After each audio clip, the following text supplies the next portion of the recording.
drops and lariats from the top rope. You can't cope. The F'N Wrassling podcast in the house. Now that's dope. Starcade and SummerSlam all rolled into one. Drop kick, sleeper holes, 1, 2, 3, done.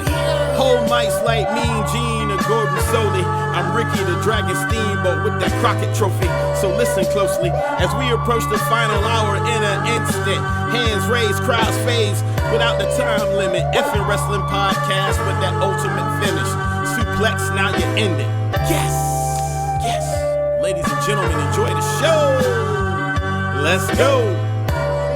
What's up, everybody? I am JR. That right there is Chase, and joining us on this special occasion, one of my personal ECW favorites, the legend himself, C.W. Anderson. Sir, thank you for joining us. Guys, thank you so much for having me on. There it is, the CW. Oh my God, that's crazy. So in prep, you know what I mean, just getting ready for the show and everything. I've gone back and watched so many of your matches, but right now I'm watching the Tommy Dreamer I Quit match. That seems to be the one everybody goes to, and everybody's watching y'all, man. We were talking right before we started. This is my post-workout because my fiance just whooped my ass, so I'll be drinking a little bit of this while we talk. So no problem. So just to start it off, I've been wanting to ask you this question for years. The ring bell spot that you took, what in the hell went into that? Like what? How? What? Oh my God! Because that looked crazy.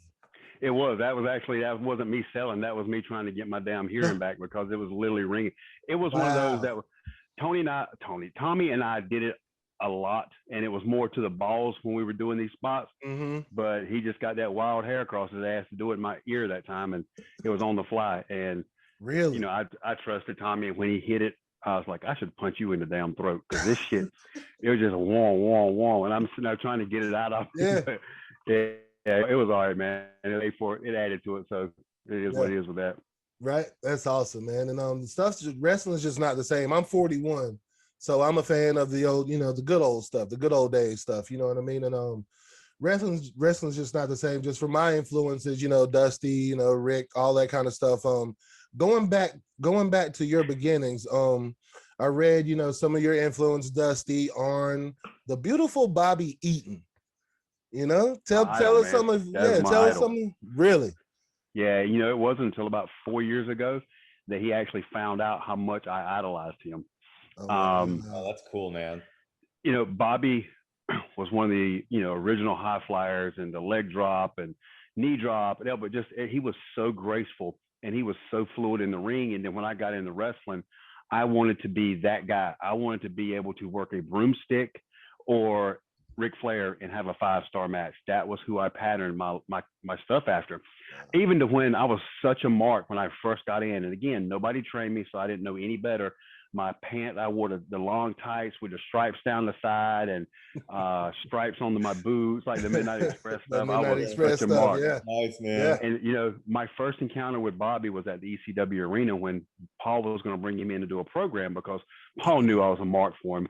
Right. And when I come in from the ring at the arena, there's 2 black curtains in the gorilla position. And there was a room off to the side that we weren't allowed to dress in at the time or before because that was Taz and Bubba's and the veterans room. So then you go into the open spot where everybody dressed. So when I go through the first curtain, I look through the second curtain, and there's Paul sitting with Bobby talking to him.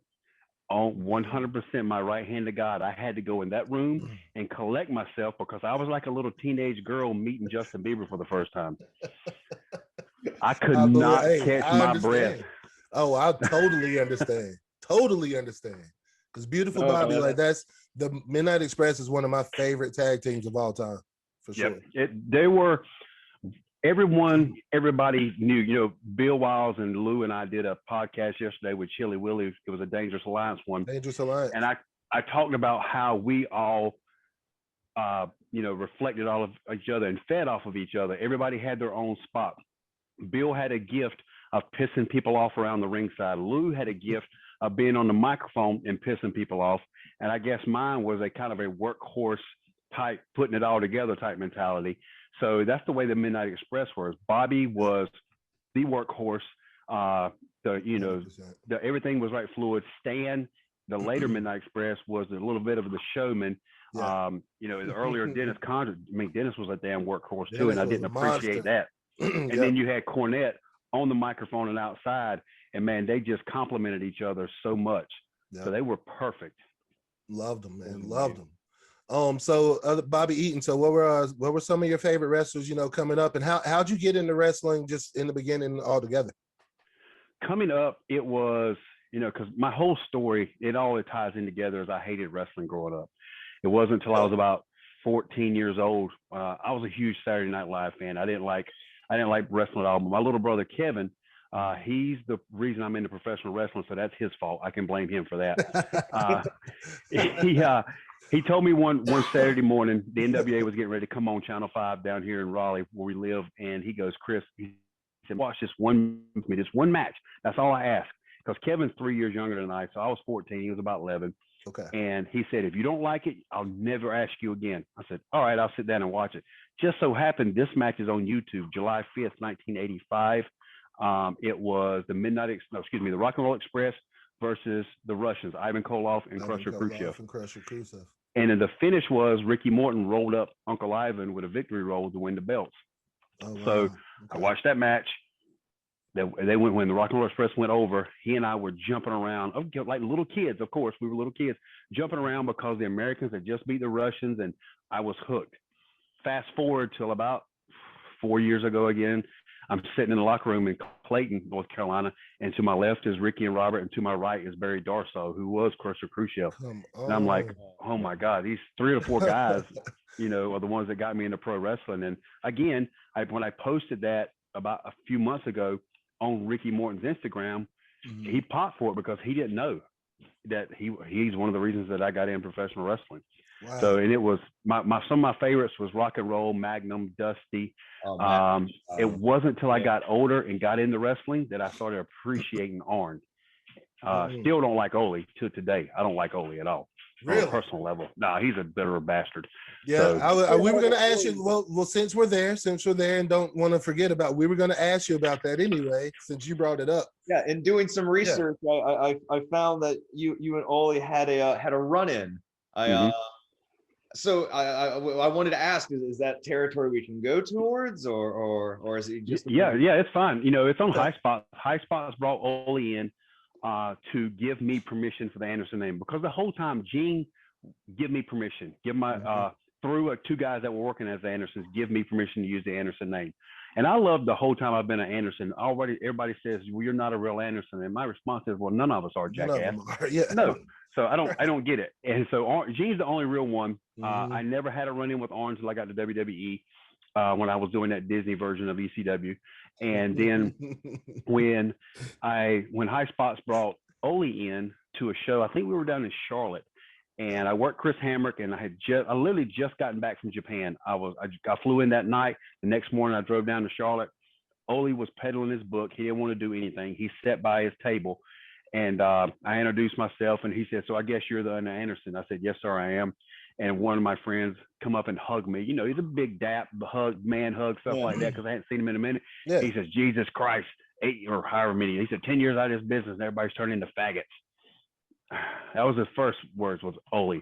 And I introduced him to my girlfriend at the time, and he said, I don't give a shit, just buy my book. So that was a no. Yeah, that's what he was saying. And then he was supposed to get in the ring with me and give me permission, but he didn't want to. So Michael at High Spot said, cut a promo on his ass. So I politely did just a little one to where I said something he could stand up and be a man and shake my hand. I said, because I'm going to take the name Anderson that you could only bring to here, and I'm going to take it to here. And then I cut something on him in the back about how, you know, shit, if it wasn't for him being an Anderson, he wouldn't have been anything. You know, I heard he was a great mind down in Georgia. I didn't follow wrestling that closely like some of my friends, but just my one experience with him, he is a bitter and hateful person. And everybody I talk to says the same thing about him. Sounds like it. Yeah, no, and anything I've heard with anybody talking about him says the same thing. That's unfortunate, man. Yeah, that's terrible, man. Yeah, that's horrible. I can't understand. I can't. No.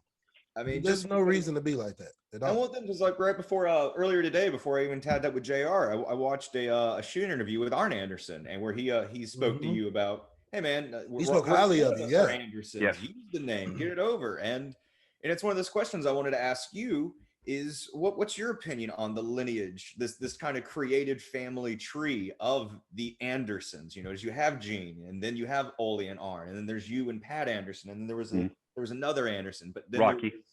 Rocky, yeah. Ken and Mr. Anderson and Ken Anderson. And now Ken's his shoot name is Anderson, so he's That's not real, with yeah. Willie. Oh, He's okay, not, okay. So he's not one of the balded beard guys. So Right. But who is Bringing not that up. the balded bearded guy is Carl Anderson. Now I wanted to know if what you think of what do you think of this creative family tree you guys have and how it just keeps going and building? Well, we've always, to me, when I got the name, it was one of those you couldn't job it out, you couldn't disrespect it, because my opinion, and you can look at all of us, every Anderson is a workhorse. Yes. We carry the 100%. team in workhorses.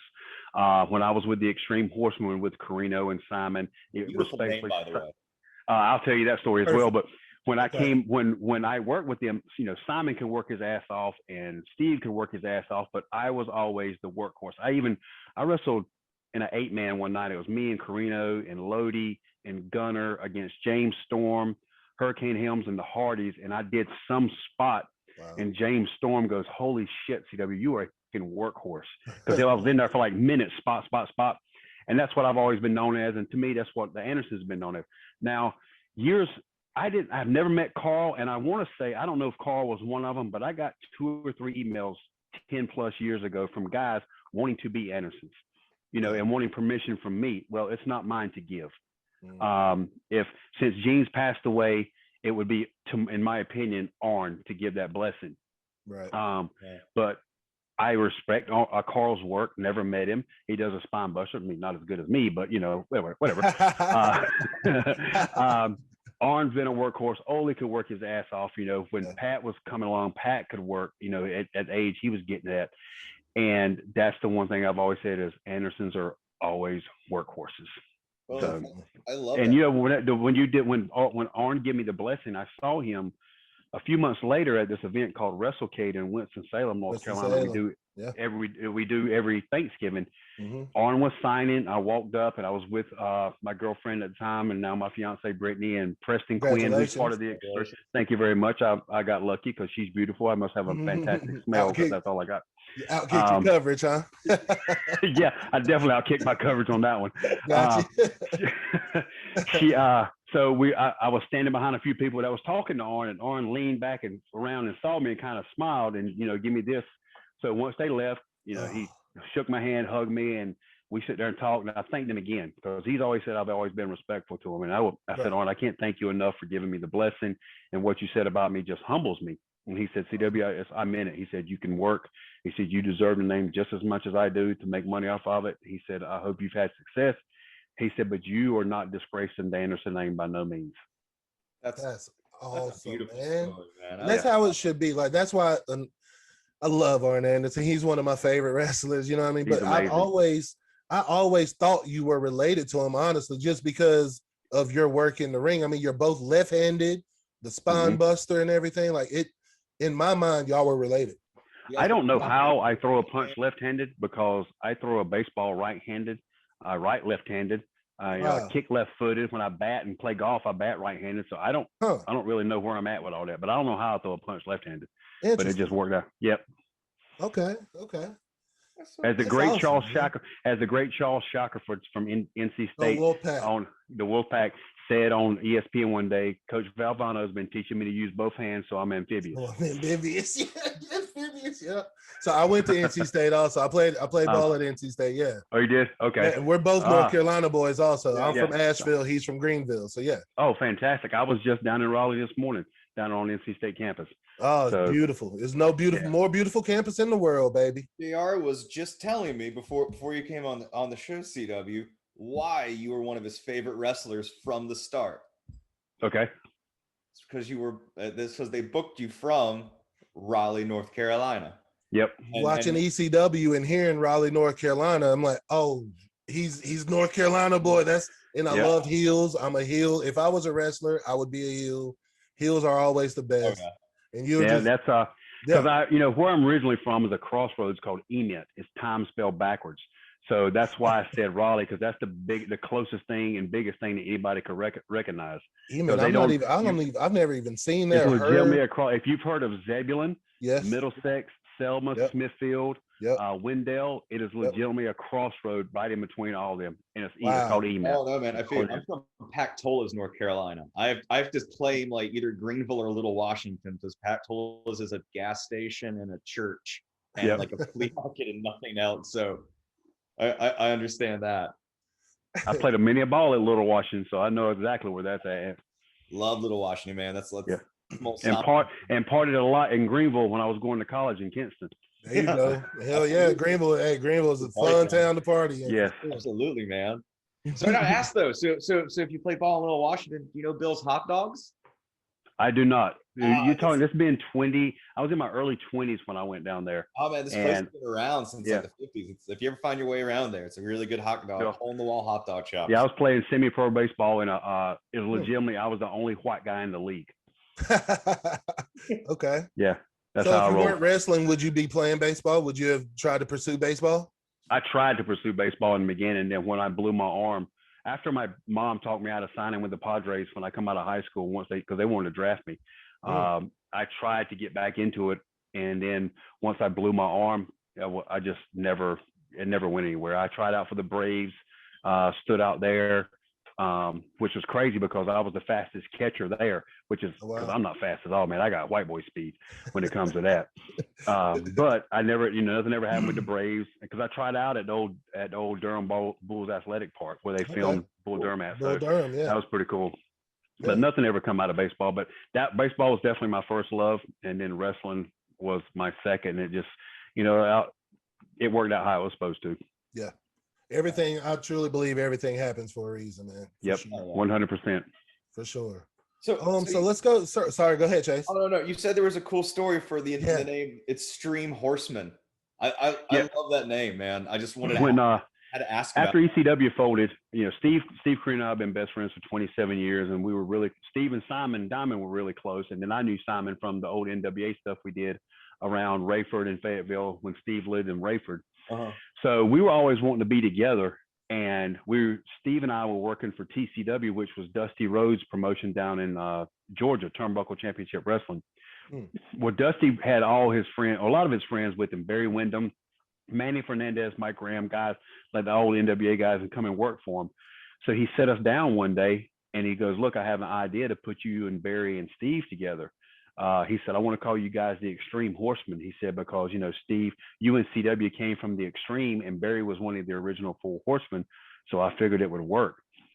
So, man, we were all about it. And the first night we formed, Steve and I were wrestling Dustin and Dusty in the ring, somewhere down close to Valdosta, Georgia, way down there. I mean, it was an old school crowd. And Steve and I ended up tying Dustin. I think we handcuffed him to the ring in the turnbuckles, and we're beating Dusty down. And it was so bad that people were coming in the ring. And I remember kicking this elderly lady in the face to get her out of the ring. Oh, wow. I think I've heard about this. We sit, and I had the VHS tape, and I don't know where it's at. I cannot find it, and I can't find anybody who does recording this stuff. But they sent the boys from the back. Steve and I were beating them down. And I remember there was one chair shot I hit one of the kids with, and it flew off his head. And the second guy that was coming in, it hit him in the back of the head. And that's like, once in a million. Anyway, Barry Windham comes in the ring, clears us out, starts getting Dusty up, and waffles Dusty with the chair, and we form right then. It was mass chaos. The security was getting us back, and like one of the security guards was in on it. He knew, because he helped set up the ring, and he was a young wrestler. He got in Barry's face, and Barry headbutted him in the nose and split his nose open and broke it open. Barry Windham is the fucking dude. I love Barry Windham. And Barry looks at me and goes, "Well, I guess he won't do that again." Oh, damn. But that's how the Extreme Horsemen formed. Oh, that's awesome. That's amazing. Yeah, that's one of the best stories I've ever heard. But I swear, I think I remember, just from years or whatever, just hearing the story about that show in Georgia where fans rushed the ring and everybody had to fight them out and everything. It was one of those. It was one of those where you kind of question, are you going to get out of this? It was like, if one gets in there, okay, but they were coming. It was like a zombie apocalypse. It almost felt like with people trying to get in the ring. Holding the ring on all Yeah. four sides. Yeah, they were having to Fighting get them us all back. It off. was crazy because that crowd believed in wrestling. They believed Yeah. it was real. Oh, and they love them some Dusty down there. Mm-hmm. Oh, Oh, they shit. love Dusty down there. What I like about wrestling, man. I come from a theater arts background, and that's kind of how I've always approached wrestling, is this kind of beautiful like stunt work. You know, everything, all the Yeah. moves hurt, nothing about it's predetermined, but that doesn't make any bit of it. Jamie Dundee tells it the best. Wrestling's fixed, not fake. Mhm. Yeah. And I tell people in my seminars that professional wrestlers are the best. We're the best combined into one. We're the best actors. We're the best stuntmen. We're the best magicians, because we can do all of it in one and make you believe. How many times have you seen a professional athlete from basketball or football come to do what we try to do and it looked like shit? Yep. Yeah. But we can go and act. We can go and do other things, because me being a baseball player, I could go play baseball, softball, and make it look normal, and they can't come to us and make it look right, but we can go to them. So I think we're the best all combined into one. We do our own stunts. We do stuff that makes you believe we're hurting somebody when we're actually taking care of them. So I think we're the best in one. Absolutely, CW. I couldn't agree more. That is what I preach anytime I Yep. talk to anyone about the beautiful art form that's professional wrestling. I don't think it doesn't get the credit as the art that it is. I think it just it's the ones that sit on the couches and Yep. don't do it or can't do it and wish they could do it, and they just write it off as fake because they've seen too much stuff, and it's one of those, just come in there and try it and we'll find out. We can let the mat whoop your ass and we won't even touch you and see how fake it is. Oh no, me No, and 100%. 100%. Of just getting up. Just getting up. I don't get up off the ground once a day. You know? It is not natural to throw yourself backwards like that and land. No. So just adding in getting like, all right, I'm not going to get punched. I'm going to let this person pick me up and throw me. I'm going to go. Yeah. All of that on top of like, I'm going to throw myself back onto this hard plywood floor. Or let somebody hit me with a metal chair and not protect, or let somebody like Roadkill or Mike Awesome jump off the top rope and squash me in the ring. Come on. It's stuff. Let somebody put a ring bell over your head and hit it with a damn wrench. Like, come on. And still be his friend afterwards. It's still, right. Yeah. I mean, there's nothing. It pains me to say the word fake in the same subject. I want to fight people when they say it almost. I was actually at church the other day and a lady called it fake, and her husband quickly corrected her because he saw me looking at her. He's like, yeah, it's not fake. Because he was part of my men's group, and he knows, I got, I've had a broken neck, a broken back, and I'm working on 23 concussions to where later down the road, I'm pretty sure CTE is going to set in, because I know now I have a trouble, speaking. Sometimes I stutter. I have a little memory loss stuff going on. So I wish it was fake. I really do. I wouldn't have all these injuries and all these, health problems. Yeah. Right. You put your health and your body and everything on the line to entertain everybody, and it's for our entertainment, man. And we truly appreciate you for that, and Yeah. all wrestlers Thank you. doing that. Yeah. We truly, every one of them. Yeah, every one of them on every level. That's why we're up. Yeah. From any level, man. From anywhere. From the high school Speaking of that, to Madison Square Garden, from WrestleMania to like the backyard, man. Anyone who does this is putting themselves on the line, and that needs to be respected. 100%. I mean, sir, you have 27 years of like hitting the ropes and riding the roads. I mean, you've seen it all from like I said, from high school gymnasiums all the way to the major auditoriums. I mean, I'm sure you faced people whose it was their first match, and I read that you took on CM Punk in the Disney version of ECW, as you said. Yeah. I mean, that's amazing, the things that you've accomplished in this art form. Wrestled John Cena before he was John Cena. He was the prototype. Prototype. That's on YouTube. I've wrestled, I wrestled guys recently last year that I've been in the business longer than they've been alive. So that's a little disheartening. No, makes you feel that way. Look how long you're still able to go for it. You've been a name that's a legacy that's been able to continue. I mean, dude, you've for nearly 30 years been a successful professional wrestler. That's amazing. I can still love it to today, and I've been enjoying it. I've been blessed a lot, and to be a part of the ECW group and the family, because we were actually, a lot of us were speaking today in a group chat, getting some things together, just talking. Really? And we haven't been all together since ECW folded, on different levels, from the Hardcore Justice and the Hardcore Homecomings. A lot of us have been together, but it's almost like every time we see each other, we pick right back up. We were ribbing each other today and talking shit about each other. I saw Bill Alfonso and Super Crazy. Oh, did he Thursday. have the damn whistle? Did he have the? He doesn't still blow the whistle, does he? Yeah, he has the whistle. He was giving those away. He even asked my fiance if she could blow his whistle. So, of course he did, right? Of course. And I even told her, I said, look, this is how Fonzie's going to be. This is how Fonzie is. He don't mean nothing by it. He's even there's a clip on my Facebook and Instagram where he comes in, he shakes my hand, shakes Brittany's hand, and then he grabs Brittany and like turns and looks at her ass and then walks off. That's amazing. It was classic Fonzie. Of course. Well, so you still love professional wrestling, though. You retired at the start of last year, correct? Around. Unfortunately, yeah, that was in a dark spot in my life. So yeah, I made that huge mistake. Are you gonna try to get our? It sounds like so. Are you gonna try to get back or something? Oh, I'm already back. I've already wrestled a couple of times. I came back. Hell yeah! January. I came back January 1st. I came back. I unretired, so to speak. And congratulations, man. Thank you. You know, a lot of times, because a lot of people, they go through some of the stuff and you don't see where they're going and what the dark places they're in. But I was in a bad spot in my life, man, a really bad spot. So I thought this is what people wanted. I thought this is what I wanted, and I stepped away. And then when I say stepped away, I realized this is not what I wanted. And even with COVID being around, and that's not wrestling, I still missed it. So when Brittany and I got together, and she was 100% behind me, and she's like, "Look, I know you love this." Because she used to valet for me. She said, "I'll be right there for you. I support you 100%. Why don't you just come back?" And even one of my close friends, George South, said, "CW Wrestling needs you." He said, "The boys need you. You need to leave your legacy. You need to leave what you know on this business." And he said, "You still can go. You're in better shape than what you were at ECW because January 7th, I turned 50. So I still, even though I feel like I'm 25 to some extent. Of course. Don't we all at some point? some point, and then when it gets really cold, your body says, "All right, motherfucker, you're 50." Hell yeah. But I had missed wrestling, man, and coming back was the best decision. And her being behind me 100% and not having anybody negative in my life, and I gave my life over to God and put 100% trust in Him to show me the right way. And He has, man. He has put everything in front of me that's needed. I've got so many great opportunities. And once I got back and being in the ring and seeing everybody again, man, it feels like nothing has changed. And I'm so glad to be back.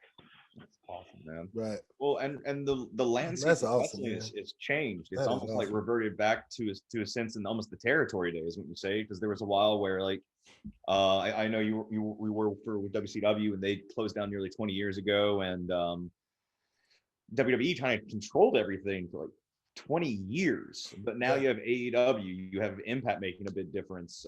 You have Ring of Honor coming back in major ways, MLW, New Japan. It almost seems like things are opening back up into those territory days. It's almost a new dawn in wrestling. I see behind you, you have the awesome MCU Cap versus Iron Man. And huge Marvel fan.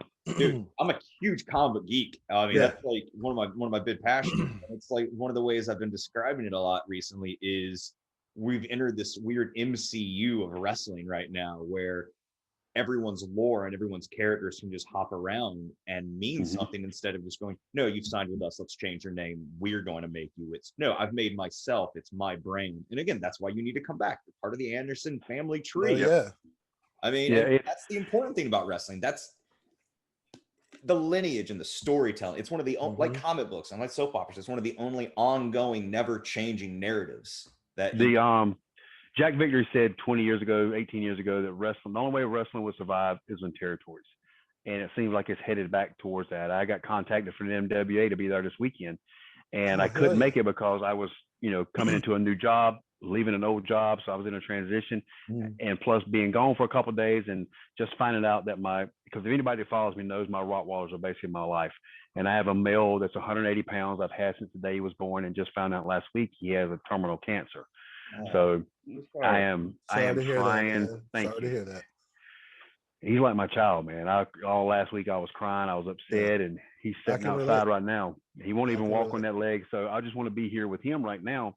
Yeah. But everything needs to go back to territories. Everything, because one thing that wrestling has, I don't know why they've lost their damn mind to some extent, but wrestling has lost the story that it's emotion over motion. You watch AEW, you watch WWE, any of those things. It's more motion than emotion. It's let me get my shit in, let me get my moves, let me not sell what you're doing, so I can get my stuff in, and let's get these 5-6 minutes and get everything we can in. And it doesn't work like that. It does not work like that. You have a little niche of fans that love it, but for the grand scheme of it, it doesn't work. And I don't know anything from NWA last night, but I love being a part of that. I hope when the next TV tapings come around, I can be a part, because I have no interest in going pretty much anywhere else.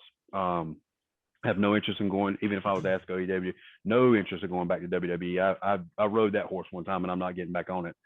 I was going to ask about that. How going from the ECW locker room, then WCW locker room, then to the WWE, all that, how was the WWE during your time? You were there for what, 3-4 years? No, I was only there for 11 months, and it was the worst 11 months I've ever been in. Sorry. Yeah, it was when they signed me when they were bringing back the ECW. The only reason I accepted it because I was under the impression and was told that Paul and Tommy were going to be in charge. Well, after the first TV taping at the ECW arena where I worked Sabu, Vince saw it, didn't like it, took it over, started putting his guys in there, and it wasn't the same. I couldn't get away from there fast enough. I wasn't used correctly. I was being told I was starting to get my push when I got injured, but I had enough. It was nice that Francine and I would, once we find out we won't wrestling, we would get in the car and leave and drive to the next town because we didn't want to be around there. It was a miserable place to work. Things I've heard from other people, it hasn't changed. Everybody's, stabbing each other in the back. There's a glass ceiling. It wasn't like ECW. It wasn't like what I was brought into where we were a family. I mean, we're still a family. At ECW, we would sit and watch the first match through the main event. If you were the first match and stole the show, we loved it. If you were the main event and stole the show, we loved it. We watched everybody. And then the bigger guys, Dreamer, Rob Van Dam, would help you and critique your stuff. Lance Storm gave me some great critiques one night that I still hold today. And it was a big family atmosphere. Up there, no, you watch it, but it's nothing like what I had and what I was a part of. Yeah, man, we're nowhere near connected to the business, but just reading like dirt sheets and attaching interviews, it just sounds like it's a toxic environment, which is so unfortunate. I mean, it's shaped itself to be the peak, and it doesn't cultivate anything, and that's so unfortunate. Yeah, that's why I'm glad I wasn't there. The day John Laurinaitis called me and released me, I went, sweet, thank you. Can I go back to Japan? He's like, yeah, you just can't go to TNA because we have a 90-day no complete clause. No problem. I want to go back to Japan. Man, I'm a huge Japan wrestling fan. That's like one of those things when I hopped back into wrestling in 2015, that's something I really, New Japan became one of those things I really kind of followed and fascinated myself with, is just that whole style over there. It's right. It's a whole other beast. Oh yeah, their style has calmed down a lot from when I was there in the mid 2000s. Yeah, because it was a true strong style. When they were forearming and kicking you and suplexing, Germans and stuff, you were getting dropped on your head or you were getting smoked. It was the UFC before like the UFC really took. That's what I tell people when they say you work in Japan. It was a UFC. It was a cross between pro wrestling and a UFC. We knew who was going to win, but it was a damn fight when you got in there. And I was in there with legends like Hashimoto, Fujiwara. Wow. I was in there with silver medalist Agawa.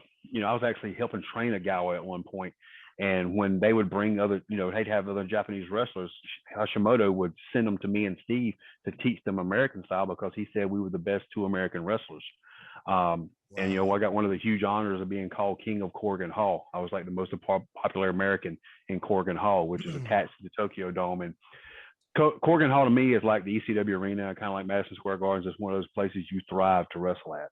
Okay. And being in the ring with Hashimoto and being considered him one of my close friends, to where Hashimoto got so comfortable with Steve and I, he would let us call the matches. Because in Japan, they call the match, they come to you, and then you put your 2 cents in.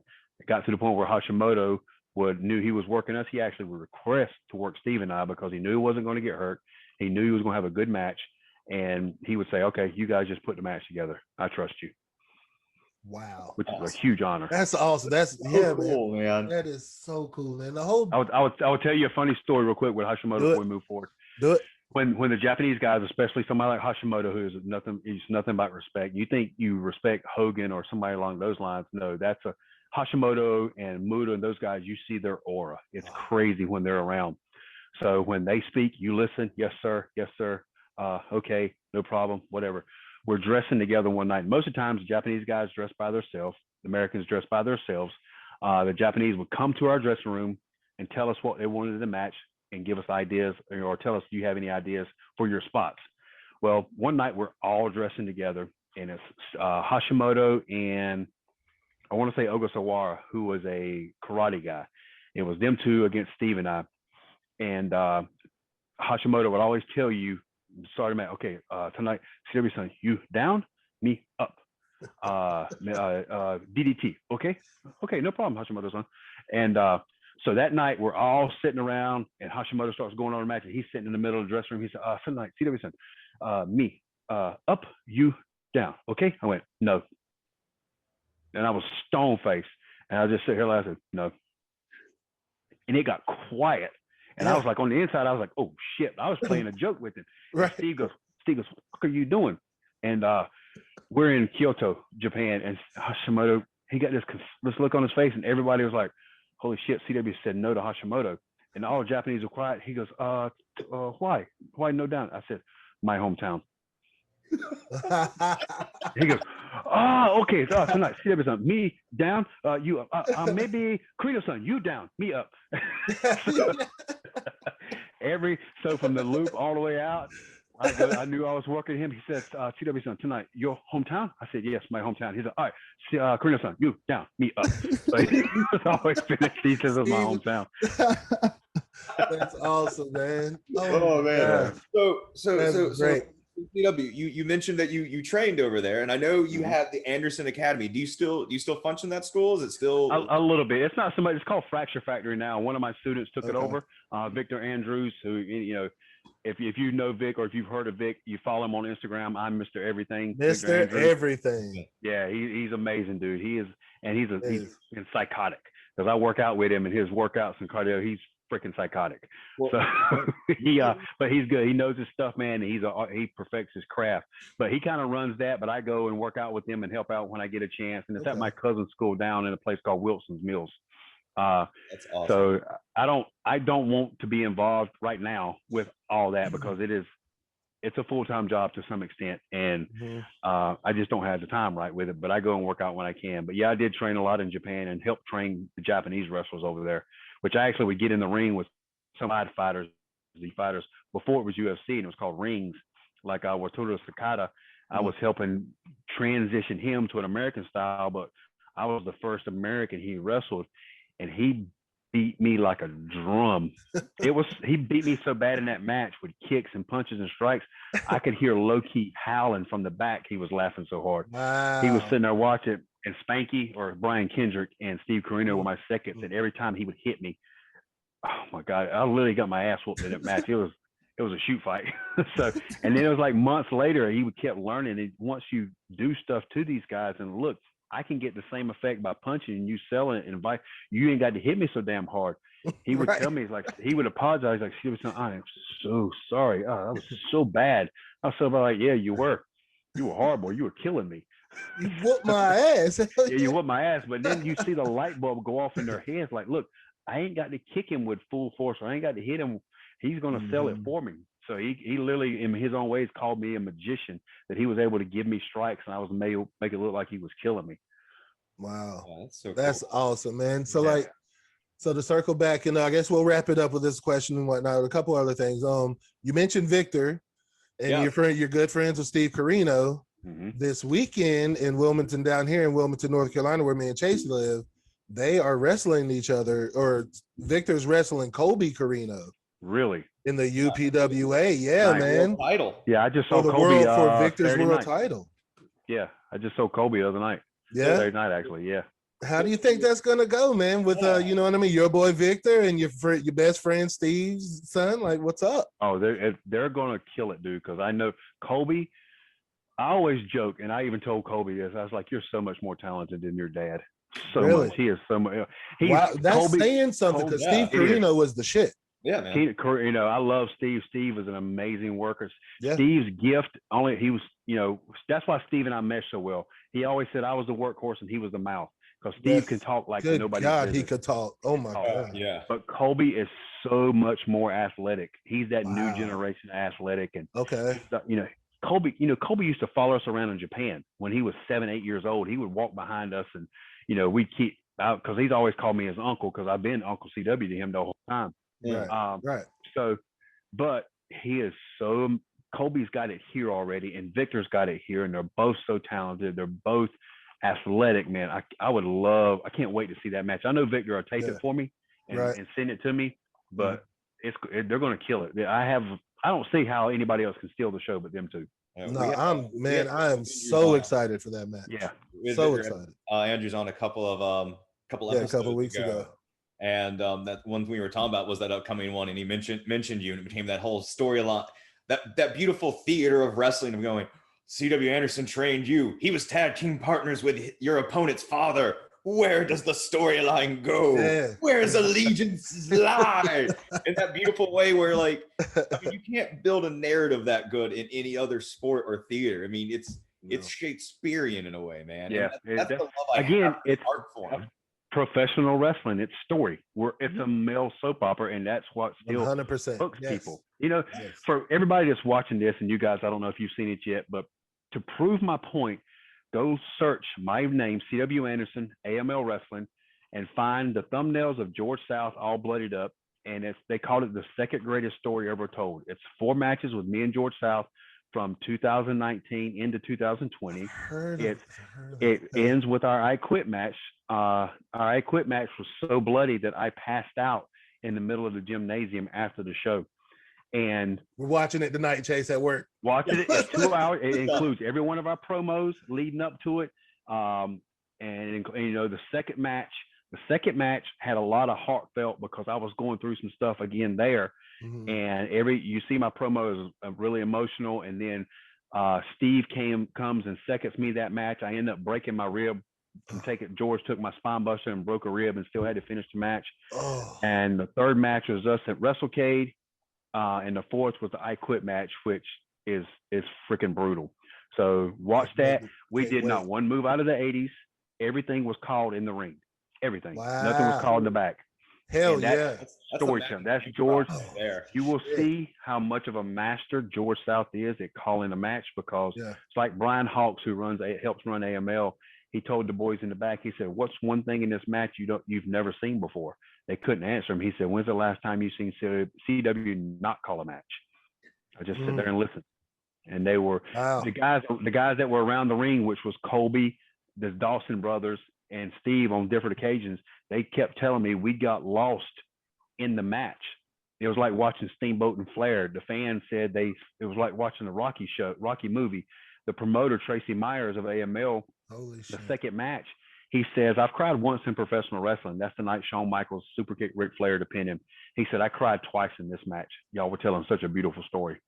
Holy shit, Chase! We're watching. Me and Chase work together, so we're watching this at work tonight, bro. It's a little over 2 hours long, but it has everything, the promos. And please let me know what you guys think, man, and anybody that watches it, because that's something I'm proud of. Wow. We absolutely will get up with you about that once we watch that, man, tonight. It's so good. 100%. George South, even till today, he thanks God for the I Quit match every day in his prayer. Wow. I would love to talk with George South one day, for sure. I've heard great things about him. He's amazing. Out there for future episodes. Maybe CW, we can do a watch party, watch all 2 hours together. Maybe. I'm good with that, man. That'd be cool as hell. Sit back and praise your work and talk on the whole. We could do a live commentary track, CW. That would be awesome. You know what? I'll tell you this: when we worked the I Quit match, because George is very easy to work, he's very light. But in the I Quit match, he beat the shit out of me, even to the point where he hit me with a kendo stick the first time. And just to let you know, the referee of that match was Shane Douglas. Wow! I looked at Shane Douglas and looked up at him. I said, "Can I quit now?" Because he smoked me with that first king shot, and then the second one wrapped around the back of my head. So I love George, man. Y'all, we could do that one night, man. Throw one of those matches and put that together. I think that'd be a lot of fun. That's awesome, man. That'd be a lot of fun. CW, consider yourself a friend to the channel, man. If you ever 100% for sure. Want it out there, dude? Feel free to Always. Thank you. Yeah, Everything, definitely. man. Everything. All my social media is ECW Anderson. That's the easiest way to find me through everything. ECW Anderson. Yep. And I always get back. I don't care if you message me, I will get back to you. I'm not one of these that does not respond. I will respond. Dude, I can attest to that because as soon as I messaged you to come on the show, you messaged me right back, and here you are. Yep.